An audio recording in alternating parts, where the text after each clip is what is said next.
If you need someone to talk to today, please contact Crisis Services Canada by either calling them at 1-833-456-4566 all hours of the day. Or you can text them at 45645 at 4 p.m. to 12 a.m. Eastern Standard Time. Remember, you're not alone, and Crisis Services Canada is here to help. The FHN network is sponsored in part by Hoddle Services. If you're looking for a disc jockey, karaoke host, video jockey to videographer, our company can help. With over 20 years of experience, we would be happy to help with your special event within Ontario, Canada. You can contact us at 226-988-2895 or visit us at our website at hoddleservices.vpweb.ca. That's HODDLE Services. We look forward to hearing from you and helping with your special event.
Yes, that's right. It's Lock It Up Sports Talk. My name is Logan Lockhart on a Tuesday, September 21st, and it's on the Funds Nhl Network and ASTV. All right, well, I am going to start with the NFL. It would be foolish of me on September 21st to sit here and ignore the MLB pennant races, so I'm not going to do that. We will get into it. The Blue Jays are in a real tight race. It's getting interesting, and the Blue Jays potentially can block the possibility of a Yankees-Red Sox wildcard game, which might upset a lot of people because I know a lot of people who would love to see that, a Yankees-Red Sox wildcard game. By the way, the Red Sox have never been in a wildcard game implemented in 2012, this current system. Red Sox have never been in one. They've either won the division or have missed the playoffs. But we will start with the NFL in Week 2. Done. It's amazing with the NFL season how quickly it moves along sometimes. Already, we're going into Week 3. Now, here's the thing about what's going on in this NFL season. It is different from 2020. Don't be fooled. There might be people who tell you, COVID is still having a big effect on the league, and it is. But here's the thing, and the difference is that, you're not hearing as much about this or that, or he's not playing, or the limited capacity. These aren't talking points like they were in 2020. And as a result, we have more of a sense of normalcy in the NFL. And 2021 is feeling just like any other year so far, at least to me, as I'm watching, just as an observer. But, it's interesting of the NFL because week to week, there's storylines one week. And then the next week, we'll throw that one away and start a new one. Narratives. There's a lot of narratives. And there was one with the Packers after Week 1. They got stomped against the Saints. Green Bay did. And here comes all the questions about Aaron Rodgers and what's going on with him. And the Packers turn around last night, Monday Night Football, and they handle the Lions at home pretty easily. And now Rodgers comes out last night after the game and said, I'm happy to shut up all the people that are doubting me and my team. So it's funny how the narrative just changes. And now, the Packers are back. They're going to own the division, which is what a lot of us expect. But after Week 1, you would think that, whoa, what's going on with the Packers? Now, ironically, the Saints, who was the team that really beat up on the Packers, they did not have a good showing against Carolina. And now all of a sudden the Panthers are 2-0. So it's just funny how things change. By the way, the Broncos, they look good as well. Giving a bit of a shout out to the teams who don't get a lot of love most of the time, especially early on in the season and teams that we didn't expect to really make waves. But there you go, Carolina and Denver, 2 teams right there that will get their love early on here on Lock It Up. But, bouncing back is one thing, and Green Bay did that, but Buffalo, how about them? Let's go up north and a little east, and the Buffalo Bills, who couldn't solve Pittsburgh in week 1 at all. On the offensive end, Buffalo just really couldn't mesh and get it going. And, during the game, it was unbelievable to me. They actually mentioned, well, Josh Allen, he really isn't in his prime yet. He's still got work to do. And this is a Josh Allen who last year was in the MVP conversation. I anticipate he will be this year again. And what happens with the Bills? They bounce back in Miami and they shut out the Dolphins. So not only do they win decisively, Miami doesn't score. Tua gets injured, Brissett comes in, they still don't score. Buffalo's defense clicking on all cylinders. Offensively, Allen to Diggs, that looks like it's right back to where we saw it what was in 2020. So if that's the case, Buffalo, they're a real scary team to deal with if you're in the AFC. This is a team that you can absolutely predict to come out of the AFC, go to Los Angeles and play in the Super Bowl. If anyone said that, they're not being crazy at all. I know the Kansas City Chiefs exist, but this Buffalo team is for real. Calm down. Week 1 is week 1. They didn't get it done against the Steelers. They showed who they are in week 2. And Miami's a decent team. Let's not act like Miami is the Jets. They're not. So Buffalo decisively winning in Miami. They're now 1-1. But here's the thing about the NFC. And now we're going to go to the other conference and we're going to go west. The NFC West is no joke. It really isn't.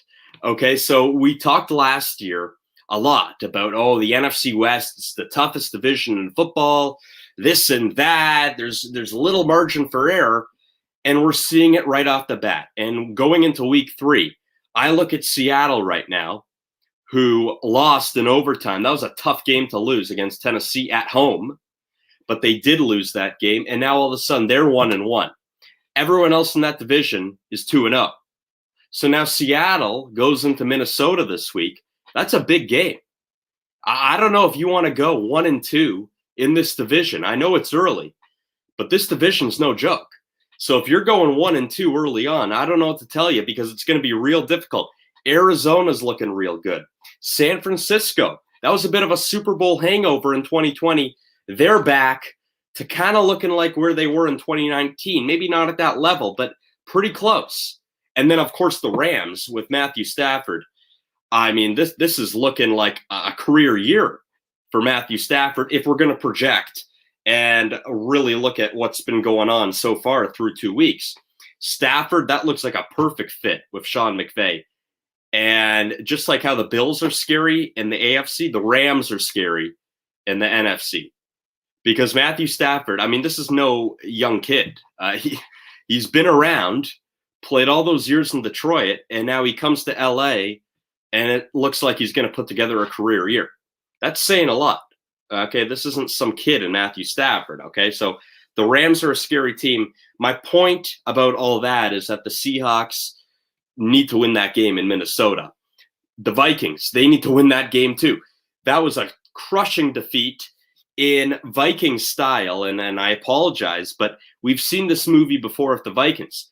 Field goal to win the game, got a chance right at the end, and they couldn't get it done in Arizona, and that's how Arizona goes to 2-0, a missed field goal from Minnesota. So a little margin for error, especially in the NFC West when you're looking at Seattle. You got to win that game on the road in Minnesota. It's not going to be easy because, to me, it's a must-win for both teams.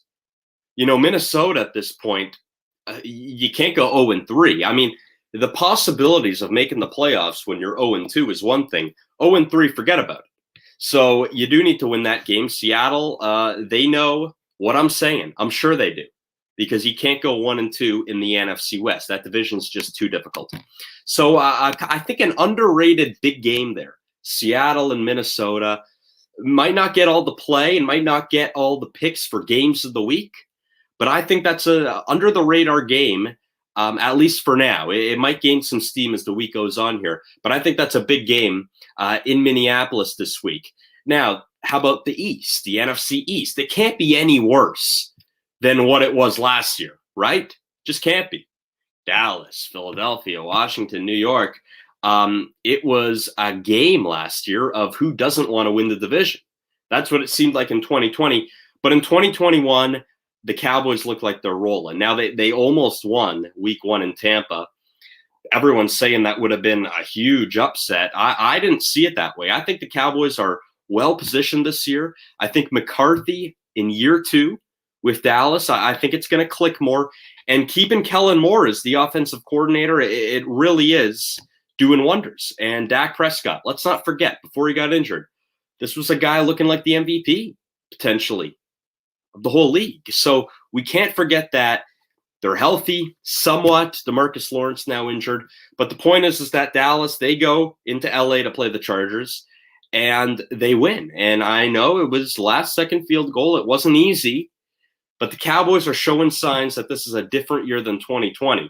And in that division, that should win you the division. That's not a very good division. This isn't the NFC West. So if Dallas is going to continue playing like that, they're on Monday Night Football this week. Division game against Philadelphia, home opener for the Cowboys. So I expect them to continue to roll. Now, what are the games of the week? Let's look at it right now. Chargers-Chiefs. Yeah, the Chiefs. Bit of a hiccup at the end there Sunday night in Baltimore. But the Chargers, on the other hand, they're a team that in a lot of respects, just like I said of Seattle, you don't want to go 1-2. And I think they want to win in LA. It's a fresh start. Herbert's a stud. So I don't think you want to fool around anymore over there. I want to focus on the Saints and the Patriots as well. I find the line, talking betting-wise, I find it very interesting. The Patriots are favored by 2.5 at home. Now, are we all of a sudden now going to act like the Saints are not that very good? I think that we have to trust Sean Payton to bounce back. I would take that all day. And I actually like Winston and Payton together. I know Winston was way off on Sunday against Carolina, but the point is that I think that we're getting a little over anxious about how teams perform week to week, and it's affecting the lines. And I like the Saints there. I think that was actually a surprise to me. I'm shocked that the Patriots are favored. They look great against the Jets. So I wouldn't go too crazy there about the Patriots. Packers 49ers. Here's a big one. Now, of course, the Packers are going to want to continue this momentum. The media is all over Rodgers. Everyone's talking about Green Bay, which this could potentially be Aaron Rodgers' last year as a Green Bay Packer. But, when you look at that line, it's 49ers 3.5. So Green Bay's now going as the dog in San Francisco. And it's interesting how it works. So Green Bay, all of a sudden, not looking like that NFC powerhouse, at least according to the odds makers.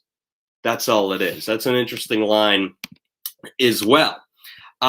We will get back and a little more at the end with some of the games of the week in the NFL, but I do want to get to Major League Baseball and the pennant races. And like I said, it would be foolish if I were to sit here on September 21st and not even acknowledge some of the craziness that goes on in late September in the MLB. We've seen some wild stuff in the past. And in the AL wild card, it looks like it's also going to be a little bit crazy. And right in the middle of that is the Toronto Blue Jays. Now, we understand that in the MLB, there could be a tiebreaker. If two teams are tied in record at the end of the year, and it's for playoff implications, they will play an extra regular season game. There will be a game 163. This could very well happen. You could have said that 2 weeks ago. Oh, that's a possibility. It's September 21st, and I'm looking at the standings, and I'm seeing the Yankees half a game back at Toronto. I'm seeing the Red Sox a game up or half a game up on Toronto. The Yankees behind Toronto by half a game. It's incredibly tight to the point where even a three-way tie is possible. I don't know how that would work. That would be madness. But madness is fun, especially when it comes to pennant races. Now, you got to figure, though, the possibility of a Yankees-Red Sox wildcard game. I don't want to imply anything. You would think that Major League Baseball would prefer that. That would be the most ideal scenario, I think, if you're sitting in New York and the office is there looking at the standings and you're saying, what would be the best matchup? Well, of course, it's Yankees-Red Sox wildcard game. That would be a hit, especially the roller coaster years that both the Yankees and Red Sox have had. These haven't been smooth years. They've been rocky for both teams. And for them to meet up in a wildcard game, I think that would be compelling. And I think that Major League Baseball would absolutely want that. I'm not putting words in anyone's mouth. If the Blue Jays are in it, great. The Blue Jays are in it. But I think that Yankees-Red Sox wildcard game, I think that's really compelling for a lot of people at Major League Baseball. And really around the baseball world. There might be neutral observers who don't really have an interest and a rooting interest in a lot of these teams. But you might want to see Yankees-Red Sox just as a neutral observer. If you're a fan of one of those teams, of course, you don't really like what I'm saying right now. You just want anyone to get in, no matter what the matchup is. It's interesting in the National League, too. And I know that with the Blue Jays, we should stay Toronto-centric here, and I am. But, with the Padres, to me, are done, number one, in the wild card race there. The Cardinals are up to their old tricks. We've seen this many, many times with the Cardinals within the past few years, decades even. They don't look like they're a playoff team. Maybe on paper they are, but they don't look like they're going to make it. And then they go on this incredible run in the final month of the year. They're on that kind of run right now. They're 9-1 in their last 10 games. They look well positioned to actually get that wild card spot and play either the Dodgers or Giants. If you haven't been following the NL West, or if you haven't been following a lot of baseball out west in general and what's going on, you should know that the Giants and Dodgers, the best records in baseball, one of them is going to have to play in the wild card game. The other is going to win the division. The Dodgers, they're going to win over 100 games. The Giants are going to win over 100 games. One of those teams is going to have to play in a one-game wild card. That is the value of winning your division. And I personally like that. I know that the questions about whether this system works and whether there should be a change is going to come up. I personally like that. I think that winning your division should mean a lot. And if you don't win your division, too bad. That's my view. A lot of people disagree. And I would think that I'm in the minority when it comes to that. But at the end of the day, it's pretty wild. The Giants have 97 wins right now. The Dodgers have 96. They're a game back of San Francisco. Someone's got to win the division, and someone's going to be playing in a do-or-die game. It could be against the Cardinals, and if the Cardinals can pull off some of their magic that we've seen in the past, particularly 2011, when they were really in the same position, ended up winning playoff rounds, going to the World Series, and winning the World Series. It's interesting of the Cardinals. We've seen this before. Do they have that magic? Again, not quite sure. Quickly, before my games of the week in the NFL and some picks that I like there, preseason NHL hockey. So that was short. Off-season, very short-lived, of course, as we had free agency and the draft start in July and the expansion draft as well. So it was a busy off-season, but very short one. And all of a sudden, here we are. This Saturday, Habs Leafs. That kicks off the NHL preseason, which means that the regular season right around the corner. Games of the week in the NFL. Week 3, Chargers Chiefs. You got to expect Kansas City to bounce back. I think they will do that there. Seahawks Vikings. Again, this is a must-win for Seattle and Minnesota. I believe that it's important for both teams. I don't think I'm over-exaggerating when I say that. The NFC West is no joke. Seattle's got to take that as well. Minnesota, 0-3, not good.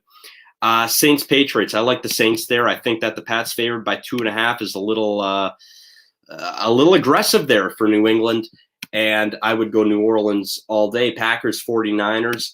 Again, I'm not necessarily a believer in this Green Bay team, and I think that San Francisco is going to bounce back from that year they had in 2020 and look like the team that went to the Super Bowl a little more. I expect the 49ers to go 3-0 after week 3. Eagles, Cowboys. I think the Cowboys right now are the class of this division. I think they've proved that, and I take the Cowboys all day right there in a divisional matchup. That is all for Lock It Up Sports Talk. My name is Logan Lockhart. We do it every Tuesday at 1 p.m. Eastern, Fine Subtle Network, and on ASTV. And until next week, here I am, signing off.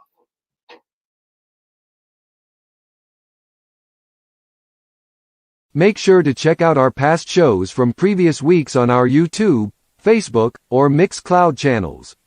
You can always catch up on podcasts while checking out our FHN Network channel on YouTube or Facebook. Or you can listen to an audio copy of our past shows on our Mixcloud channel at FHN_Network. The FHN Network, the future of entertainment.